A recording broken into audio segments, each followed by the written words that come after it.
भगवान विष्णु कहते हैं, हे सुंदरी, अब मैं तुम्हें गीता के तीसरे अध्याय का महात्म कहूंगा। जन स्थान में जड़ नामक ब्राह्मण था। कौशिक वंश में उत्पन्न हुआ था, जिसका एक धर्मात्मा पुत्र था। अपने पूर्व जन्म के कर्मों के कारण उसने श्रेष्ठ कुल में जन्म लिया था, लेकिन उसने अपना जातीय धर्म छोड़कर बनिए की वृत्ति में मन लगाया। अपनी तेज बुद्धि के कारण उसने व्यापार में बहुत धन कमाया और सदैव अपने धन को जुए और शराब में लगाया।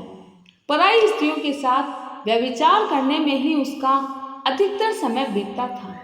इस तरह व्यर्थ के कार्यों में उसने अपना सारा धन खर्च कर दिया। धन नष्ट हो जाने पर वह व्यापार के लिए बहुत दूर उत्तर दिशा में चला गया। वहां से धन कमाकर घर की ओर आगे बढ़ा, लेकिन सूर्यास्त का समय हो चुका था। अतः उसने एक पेड़ के नीचे विश्राम करने की सोची। मार्ग में कुछ लुटेरों ने जब ब्राह्मण को इस अवस्था में देखा तो उसके मन में लालच आ गया और उसे मार डालने की सोची, और उन लुटेरों में से एक ने उस ब्राह्मण के प्राण हर लिए। मरणोपरांत वह ब्राह्मण नरक में अनेक यातनाएं भोगने के बाद बड़ा भयानक प्रेत हुआ। अनेक महीनों के पश्चात जब ब्राह्मण की कोई खोज खबर नहीं मिली तो उसका पुत्र बड़ा चिंतित हुआ। अब तक पिता के लौट आने की राह देखी। जब एक लंबी प्रतीक्षा के बाद भी वे नहीं आए, तब उनका पता लगाने के लिए स्वयं ही घर छोड़कर चला गया।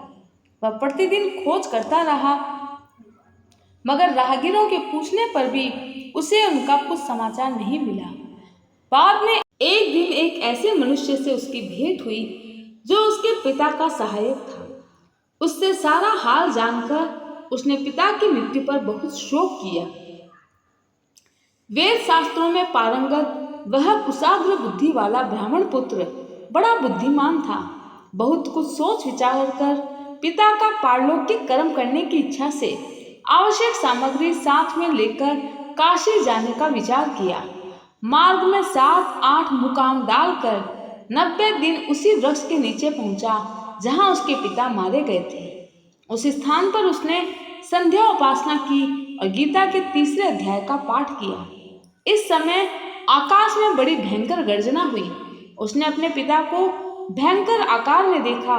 फिर तुरंत अपने सामने आकाश से एक सुंदर विमान दिखाई दिया जो महान तेज से व्याप्त था, जिसमें अनेक क्षुद्र घंटी लगी थी। उस विमान के तेज से समस्त दिशाएं आलोकित हो रही थी। यह दृश्य देखकर उसके चित्त की शंकाएं दूर हो गई।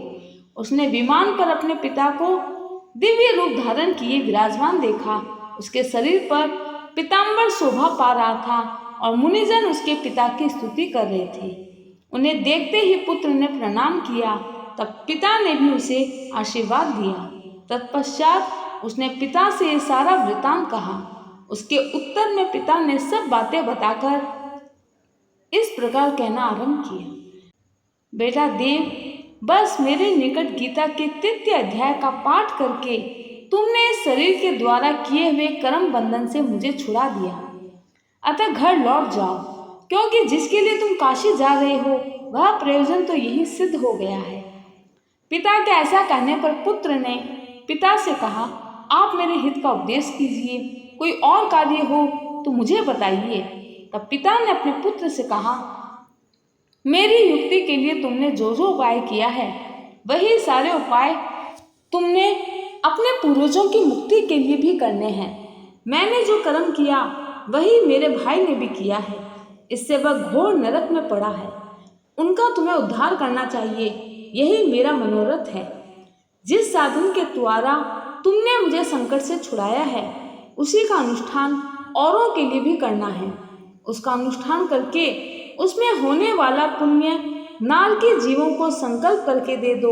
इससे तुम्हारे पूर्वज मेरी तरह मुक्त हो जाएंगे और श्री विष्णु के परम पद को प्राप्त होंगे। पिता का संदेश सुनकर ब्राह्मण पुत्र ने कहा, आपकी इच्छा ही मेरे लिए सर्वोत्तम है। यह सुनकर उसके पिता बोले, बेटा तुम्हारा कल्याण हो। इस प्रकार पुत्र को आश्वासन देकर उसके पिता भगवान विष्णु के परम धाम को चले गए। बाद में ब्राह्मण पुत्र भी लौटकर जन स्थान में आया और परम सुंदर भगवान श्री कृष्ण के मंदिर में समक्ष बैठकर पिता के आदेश अनुसार गीता के 3रे अध्याय का पाठ किया। अपने समस्त पूर्वजों का उद्धार करने की इच्छा से गीता पाठ जनित सारा पुण्य संकल्प करके अपने सभी पूर्वजों को देकर वैकुंठ गामी बनाया। जय श्री कृष्ण। गीता के 4th अध्याय के द्वारा बैल वृक्ष रूपी कन्याओं का उद्धार। भगवान शिव कहते हैं, हे प्रिया, अब मैं 4थे अध्याय का महात्म बताता हूँ, सुनो। भागीरथी के तट पर बनारस नाम की पुरी है। विश्वनाथ जी का जहाँ मंदिर है, वहाँ भरत नाम के योगी महात्मा रहते हैं, जो प्रतिदिन आत्मचिंतन में तत्पर हो आदर पूर्वक गीता के 4th अध्याय का पाठ किया करते थे। उनके निरंतर अभ्यास से उन्होंने सभी तत्वों काम, क्रोध, लोभ, मोह, इच्छा आदि सभी पर विजय प्राप्त कर ली थी। एक समय की बात है, दर्शन करने की इच्छा से भ्रमण करते हुए भरत मुनि नगर से बाहर निकले, जहाँ बैल के 2 वृक्ष थे, और भरत मुनि ने अपने पोथी निकाली और गीता के 4th अध्याय का पाठ किया। वहाँ पर थोड़ी देर विश्राम करने की सोची। बाद में उन्होंने वहीं पर बैल के वृक्षों के पास विश्राम अवस्था में लेट गए, जहाँ वृक्ष की जड़ में उन्होंने अपना मस्तक रखा और दूसरे वृक्ष के मूल में अपना एक पैर रखा। थोड़ी देर बाद जब भरत मुनि चले गए तो बैल के दोनों वृक्ष 5-6 दिनों के भीतर सूख गए। दोनों वृक्ष ब्राह्मणों के पवित्र गृह में 2 कन्याओं के रूप में जन्म लिए। वे दोनों कन्याएं जब बढ़कर 7 वर्ष की हो गई, तब एक दिन उन्होंने दूर देश में घूमकर आते हुए भरत मुनि को देख उनके चरणों में पड़ गई। आपकी कृपा से हमारा उद्धार हुआ है। हमने बैल वृक्ष की योनि त्याग कर मानव जाति का शरीर प्राप्त किया है। तब भरत मुनि को हैरानी हुई, लेकिन यह सब मेरी वजह से कैसे संभव हुआ, मुझे ज्ञात नहीं। तुम मुझे विस्तार से बताओ। तब कन्याएं बैल वृक्ष हो जाने का कारण बताती हुई बोली, हे मुनिवर, गोदावरी तट पर छिन्न पाप नाम का एक उत्तम तीर्थ है, जो मनुष्य को पुण्य प्रदान करने वाला है। वहाँ पर सत्य तपा नाम के एक महान तेजस्वी मुनि कठोर तपस्या कर रहे थे, जो इंद्रियों को संयम रखने वाले परम शांति को प्राप्त आत्मा में ही सदैव रमण करने वाले तेजस्वी मुनि निवास करते थे। उनके द्वारा वेदों का व्याख्यान करने पर सुनने के लिए ब्रह्मा जी स्वयं उनके पास उपस्थित होते थे। सत्य तपा को जीवन मुक्त के समान मानकर उनकी ऐसी तपस्या से भयभीत इंद्र को अपने पद के संबंध में कुछ भय हुआ और इसलिए उन्होंने विघ्न डालने आरंभ किए और हम दोनों अप्सराओं को बुलाकर आदेश दिया। इंद्र का आदेश पाकर हम दोनों उसके सामने चलकर गोदावरी के तट पर जहाँ सत्य तपा मुनि तपस्या करते थे वहाँ आ गई और गंभीर स्वर में मृदंग तथा मधुर वेणुवाद के साथ हम दोनों ने अन्य अप्सराओं सहित मधुर स्वर में गान आरंभ कर दिया।